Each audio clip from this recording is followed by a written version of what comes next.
اعوذ باللہ من الشیطان الرجیم بسم اللہ الرحمن الرحیم السلام علیکم ورحمۃ اللہ وبرکاتہ۔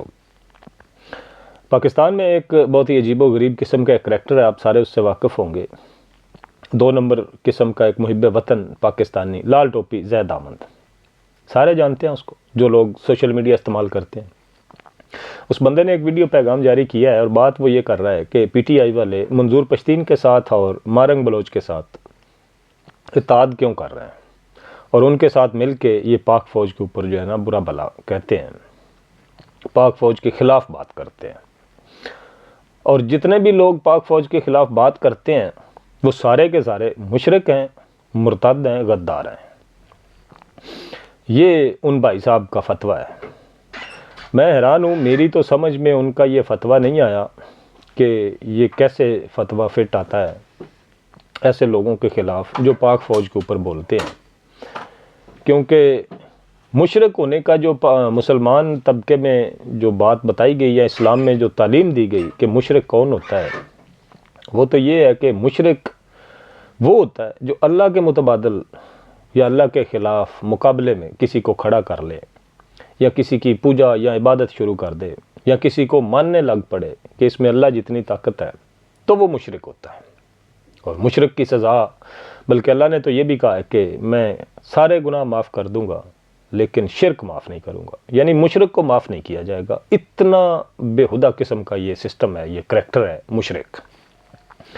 اب اس نے یہ پاک فوج کے اوپر تنقید کرنے والوں کو مشرک کیسے کہہ دیا، میری تو سمجھ میں بات نہیں آئی، کیونکہ یا تو پھر یہ پاک فوج کو خدا ہی سمجھتا ہے کہ ان کے خلاف اگر کوئی بات کی جائے تو یہ مشرکانہ عمل ہے۔ تو اگر یہ ایسا سمجھتا ہے تو پھر اس کو اپنے گریبان میں جھانک کے دیکھنا چاہیے کہ یہ کیا کر رہا ہے، یہ اس کا جو عمل ہے یہ کیا ہے۔ دوسری بات یہ کر رہا ہے کہ مرتد کون ہوتا ہے، اسلام نے کیا بتایا کہ جو بندہ اسلام قبول کرے، ایکسیپٹ کرے اور اس کے بعد پھر انکار کر دے، وہ ہوتا ہے مرتد۔ اب اس نے پاک فوج کو اسلام سمجھ رکھا ہے کہ پہلے تو ہم پاک فوج کی بڑی واہ واہ کرتے تھے اور اب ہم پاک فوج کے اوپر تنقید کرتے ہیں یا اس کے خلاف بات کرتے ہیں، تو مرتد ہو گئے ہم، مطلب پاک فوج کو اس نے اسلام سمجھ رکھا ہے۔ چلیں چھوڑیں، اس کو بھی چھوڑیں، بات کرتے ہیں منظور پشتین کے اوپر اور مارنگ بلوچ کے اوپر۔ منظور پشتین کے ساتھ اب اتحاد کرنا پی ٹی آئی کے لیے ایک مشرکانہ عمل ہے یا مرتدانہ عمل ہے یا غداری کا عمل ہے۔ تو جب عدم اعتماد لائی گئی اس وقت منظور پشتین کا ووٹ کیوں لیا گیا؟ کیا وہ ہم نے پی ٹی آئی والوں نے لیا تھا، عمران خان نے لیا تھا؟ وہ میرے خیال سے فوجیوں کے کہنے پہ ہی منظور پشتین نے ووٹ دیا تھا اور اس موجودہ گورنمنٹ کو دیا تھا۔ یہ فوج اور گورنمنٹ یہ منظور پشتین کے ساتھ کھڑے ہو جائیں یا اس کا ووٹ لے لیں، جس ایک ووٹ کے اوپر جس بندے کے اوپر یہ ساری کی ساری حکومت کھڑی ہے یا سارے کا سارا سسٹم کھڑا ہے، اس بندے کے ساتھ اگر عمران خان کہتا ہے کہ ان لوگوں کو ساتھ لے کے چلو، تو یہ مشرکانہ عمل کیسے ہو گیا؟ یہ تو وہی بات ہو گئی نا، تیرا کتا کتا اور ہمارا کتا ٹومی۔ یہ کیا بات ہوئی؟ آپ کریں تو خرچہ، ہم کریں تو پرچہ، یہ ایسا تو نہیں چلے گا۔ رہ گئی بات مارنگ بلوچ کی، تو بلوچوں کے ساتھ کیا جا رہا ہے؟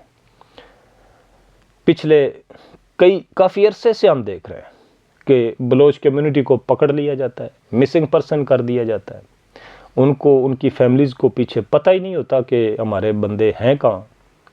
ہونا تو یہ چاہیے کہ اگر کوئی بندہ مجرم ہے تو اس کو گرفتار کیا جائے، اس کے خلاف پراپر ایک قانونی کارروائی کی جائے، اس کو جیل میں ڈالا جائے، بے شک اس کو 25 سال قید کر دی جائے، اس کو سولی پہ چڑھا دیا جائے، پھانسی دے دی جائے، اوکے کوئی بات نہیں، لیکن وہ بندہ منظر عام پہ تو ہونا چاہیے نا۔ گھر والوں کو پتہ ہونا چاہیے کہ ہمارے بندے کو پھانسی ہو گئی ہے، ہمارے بندے کو 25 سال قید ہو گئی ہے، ہمارا بندہ جیل میں پڑا ہے، تھانے میں پڑا ہے، کہاں ہے، پتہ تو ہونا۔ لیکن بلوچوں کا پتہ ہی نہیں ہے، مسنگ پرسن کہاں گیا ہے پتہ ہی نہیں۔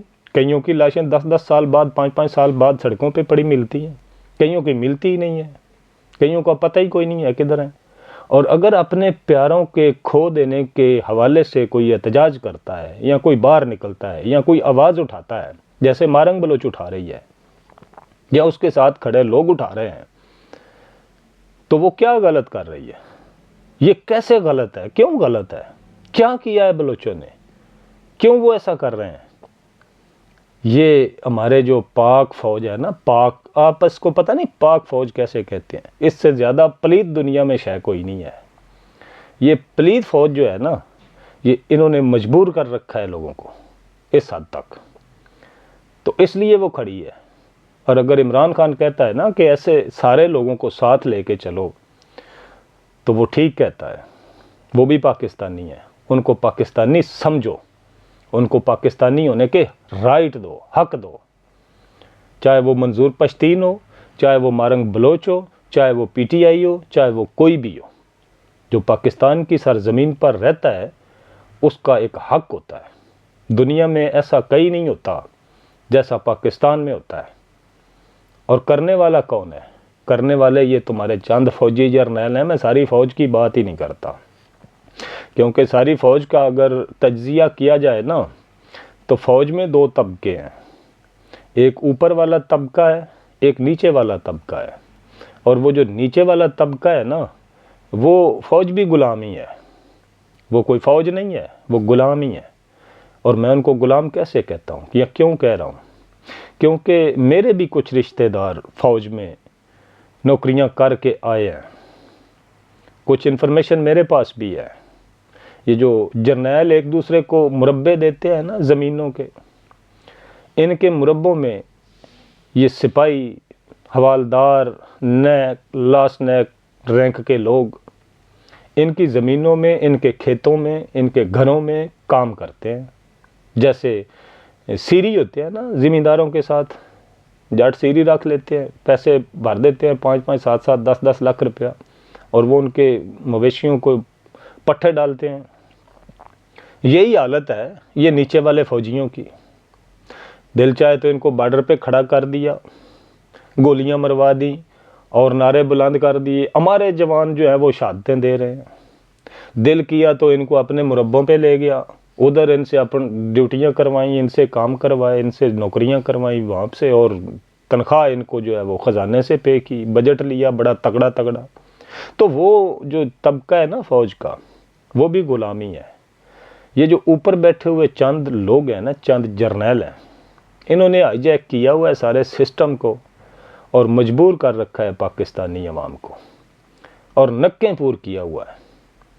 مجھے تو یہ نہیں سمجھ آتی کہ ان بے غیرتوں کے کھانے میں کچھ نہیں ہے، یا ان کے عقلیں نہیں کام کر رہی کہ پاکستان کے پاس بڑے وسائل ہیں، یہ وسائل استعمال کریں، اور پاکستان کے جتنی بھی زرخیز زمینیں ہیں محنت کریں، سونا ہے وہ نکالیں، تیل ہے وہ نکالیں، خود بھی عیاشی کریں، عوام کو بھی کروائیں۔